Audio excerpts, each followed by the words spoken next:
We're here on EnviroNews Utah this afternoon with Senator Gene Davis. I want to say thank you so much for taking the time to sit on the show with us today. Thank you. It's a pleasure to be here and to talk about the environment. And so you've got a bill that's moved to the floor now, Yes. Senate Bill 87. What can you tell us? What is the bill poised to do if it's to pass? The bill actually repeals law. It doesn't add to law. It just repeals a current statute that says that the state will not adopt any rules or regulations more stringent than the federal EPA law. And it's important to do away with this, I think, so we can find a Utah solution to clean air. And what can you tell us about the history of how we got into this position, where the DEQ's hands are a bit tied in those regards? How do we get into this position? I think if you want to go back to the whole history, you can go all the way back to the Nixon administration when the Environmental Protection Agency was established. And since then, of course, it's done a lot of good. It's cleaned up a lot of very bad sites. I think you can take a look at the air is a little bit cleaner across the nation than it was then by having national standards. In the state of Utah, instead of being ruled and controlled by the federal government's Environmental Protection Agency, we decided to take primacy in the state of Utah. What that means is whatever comes down from the feds, we will enforce in Utah. We will enforce them on Utah standards, and we will resolve them in a Utah way. One thing that people have said to us is that the EPA standards that are in place are meant to act more as a floor, not a ceiling. What's your takeaway on that? I believe that is true, and if you take a look at some of the other states that have gone above that floor, you look at California, they have automobile standards that are different than EPA standards. Now they're building cars to the California standard. I purchased a lawnmower a few years back, and when I purchased it, it came with a California standard on it. So there's a lot of things that a state can do to be more strict and to try to clean their air up even better than what the EPA base standard is. Another example there would be diesel emissions, correct, over in California. And can we do something similar here in Utah if your bill were to pass, take on diesel more aggressively? We could do, yes. I mean, it would, by doing away with this law that we have, that we can't adopt anything more stringent, then it does open that door to be able to talk about doing different things and really the state working with industry and with the individuals to make sure that our air is cleaner. Now, there was a community member that spoke in the committee hearing a couple days ago by the name of Alicia Cannell, and she's been kind of a trailblazer in the Stair Cycle medical waste incinerator issue, which has gathered a lot of attention over the last year. And one of the things that she had to say in her testimony was, they did their research, they did homework, they found out that there were better technologies out there to avoid some of these emissions that were, coming off of the stacks over at Stair Cycle. But according to her in the testimony, every time they would contact the DAQ, it was the same thing. Well, we just can't do it. It's stricter than EPA standards, and so our hands are tied. Has the DEQ been using this as a cop-out? I don't think the DAQ has been using this as a cop-out. I think sometimes they use that because they don't have the manpower to really investigate the science behind what they're doing and to evaluate that science. We really don't have a good cadre of employees in DAQ looking at solutions and working with the board to find these solutions. So I really believe that part of the problem is the fact that we're underfunding DAQ. Is there any moves being made in appropriations to get more funds going their way? I know DAQ has asked for more funding. In fact, all of DEQ has asked for more funding. But when you put them on the committee that they're under in the appropriations, they're up against the funding for natural resources, for agriculture, and the environment. I mean, that's one committee. And so they're buying for the same monies, basically, that the other two committees are. So back to SB 87, you tried something similar last year. Actually, it was Yes, the same bill, same bill. correct? But yes, we did. We offered the bill up last year. It got out of committee with by one vote, and it failed in the Senate in debate by one vote. What's different this year? I think there's more focus this year. I think there's more understanding that we really do need to do something. I think also that people are looking, as legislators, we're looking and hearing from the public that this is not a din. This is getting louder and louder. Citizens are very, very concerned about the air standards and quality in Utah. Even though, and I'll say this, the period of time that we really have really bad air is when we get into these inversions, and then in the month of July during the summer as well, with the heat and everything else.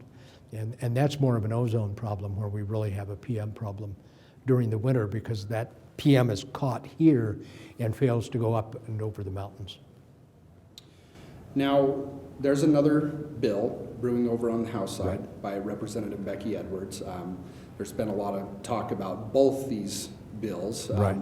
And hers was also run last year as well, and there was a lot of anticipation, from the environmental community. I think there was a lot of disappointment when these bills didn't pass last year.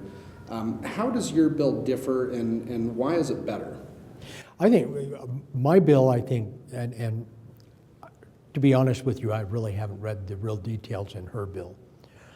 It's in the other body right now, but looking at it from last year, it takes it from total repeal, and then it just reshuffles the way we're going to look at environmental problems.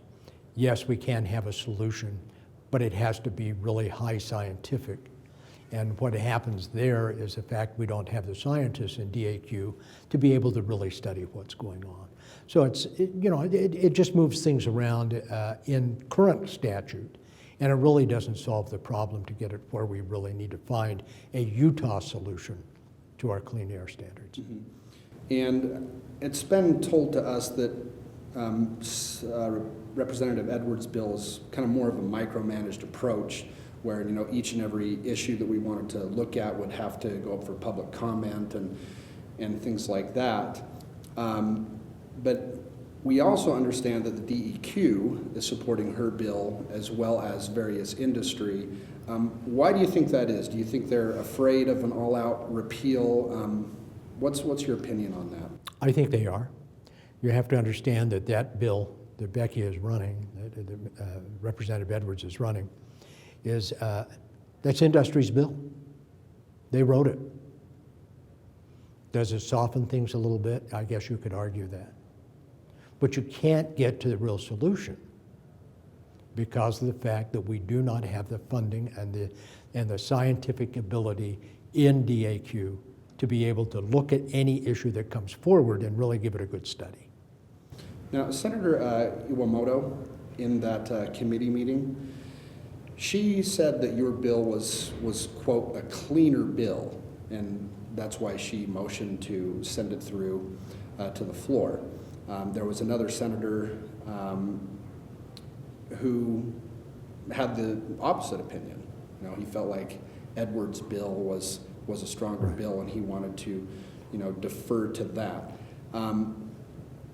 If your bill doesn't succeed, are you in support of Representative Edwards' bill, or do you feel like, is there somewhere where you guys can actually meet in the middle on this, or is it going to be one or the other? What does that look like going forward?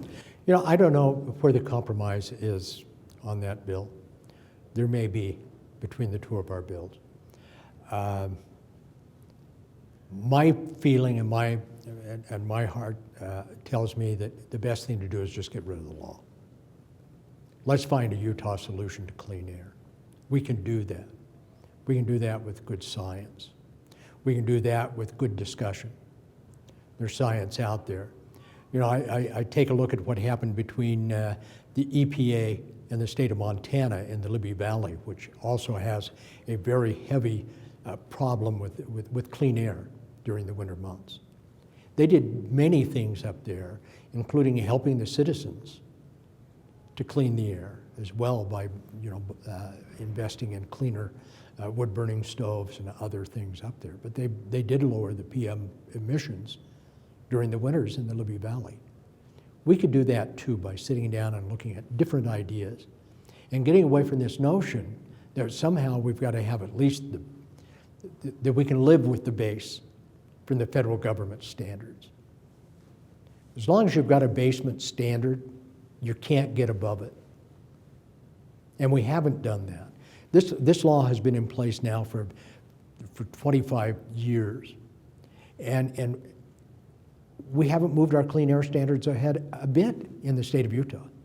And the one reason is you always have this fallback position. Oh, we can't do that because it's more strict than the federal standards. And people will argue, yeah, but we give you an ability to do that, but it makes it so onerous to be able to make any changes. That's never happened. We don't have one Clean Air Act in place, or rule or regulation to clean up the air that is not a federal standard. In addressing that fallback that people go to, is there a certain amount of rhetoric, let's say, for instance, on the Republican side, where we always hear, oh, we want to get the federal government out of our lives, we want to get big government out of our lives, and at the same time, we are a non-attainment area. And the EPA has, quite frankly, said, clean up your act, or right. We're going to come in with an iron fist and regulate. I mean, isn't this a way to keep big government out of our lives? Well, it's a way to keep the federal government out of our lives. I think the argument then becomes, if the state becomes really aggressive in this area, then they become the big brother. And that may be what we're afraid of also, I don't know. I think the main thing is the fact that we need to take action. And I believe by repealing this section of the code that we can get to where we need to be. Anything else you'd like to tell us? I think that's pretty, I want to thank you for giving me this opportunity to talk about it. I think if we want to move forward, and the governor talks an awful lot about, economic growth and bringing new businesses in and growing businesses that are here, we have to address this problem that happens between December and February of every year and be in attainment 365 days. Senator Gene Davis running SB 87 that will allow Utah to take the bull by the horns, so to speak. I want to say thank you to you for taking the time to be on the show with us today. Thank you. I appreciate the opportunity. Thank you, sir. Thank you.